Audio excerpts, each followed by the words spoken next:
আজকে আমি ডিম দিয়ে বানালাম ডিমের মালপোয়া পিঠা। আর এই পিঠাটা এত সফট হয় আর খেতে যে কি মজার হয়। আসসালামু আলাইকুম সবাইকে। আর এই পিঠাটা মানে যতটা মজার হয় তার থেকে কি বলবো, বানাতেও কিন্তু অনেক ভালো লাগবে। আর দেখেন এত সফট হয় এই পিঠাটা। তো এটা বানাতে এখানে আমি দেখেন প্রথমে কিন্তু মানে 1 কাপ ভেজা চালের গুঁড়াটা আমি দিয়েছিলাম, মানে চাল ভিজে যেটা গুঁড়া করে সেটা। তো 2 কাপের মতো দিলাম। তারপর এখানে হাফ কাপ দিলাম চিনি। আর এখন এই যে স্বাদ অনুসারে লবণ দিলাম। পরে হচ্ছে এই যে এখানে 1 টেবিল চামচে ভরা ভরা উঁচা উঁচা করে আমি গুঁড়া দুধ দিয়ে দিলাম। তারপর একটু বেকিং পাউডার দিলাম। আর শুকনো উপকরণগুলো এখন মিশিয়ে নিচ্ছে। তারপর এখানে একটা ডিম দিয়ে দিলাম। আর ডিম দিয়ে প্রথমে কিন্তু হাত দিয়ে এরকম করে ভালো করে মাখিয়ে নিতে হবে। আর এটা যত হাত দিয়ে সুন্দর করে মাখাবেন পিঠাটা তত মজার হবে। আর এখন হচ্ছে নর্মাল পানি দিয়ে এটা আমি ভালো করে বেটার তৈরি করে নেব। তারপরে যে অল্প অল্প করে পানি দিতে হবে এখানে। আর এই যে দেখেন এরকম করে বেটাটা যত হাত দিয়ে সুন্দর করে মাখাবেন তত কিন্তু পিঠাটা খেতে অনেক মজার হবে। তো এই যে দেখেন এটা ভালো করে মাখিয়ে নিলাম। এটা কিন্তু শুকনো চালের গুঁড়া দেওয়া হবে, কিন্তু ভেজা চালের গুঁড়াটা দিলে আর কি বেশি ভালো হয় পিঠাটা। তো আমি অল্প অল্প করে পানি দিলাম এখানে। আর এই যে দেখেন এটার ঘনত্বটা এরকম হবে।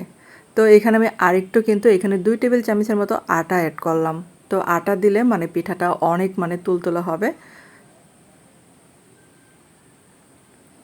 তারপরে এই যে দেখেন বেটারটা সেম এরকম হবে।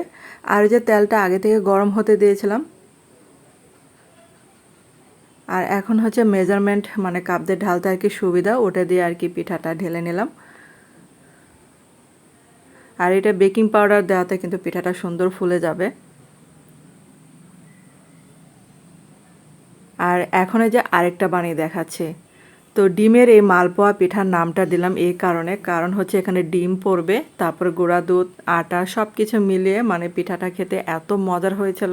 তো আমরা তো মালপোয়া খাই, তো এটা আমি এই জন্য নাম দিলাম ডিমের মালপোয়া পিঠা। আর এই পিঠাটা খেতে কিন্তু অনেক মজার হয়েছিল। তো আপনারা কিন্তু এরকম করে বাসায় ট্রাই করে দেখতে পারেন। আর বন্ধুরা যারা আজকে আমার ভিডিও প্রথম দেখছেন কিন্তু চ্যানেলটাকে সাবস্ক্রাইব করতে ভুলে গেছেন, প্লিজ তাদের কাছে অনুরোধ রইল চ্যানেলটাকে সাবস্ক্রাইব করে আমার পাশে থাকতে পারেন।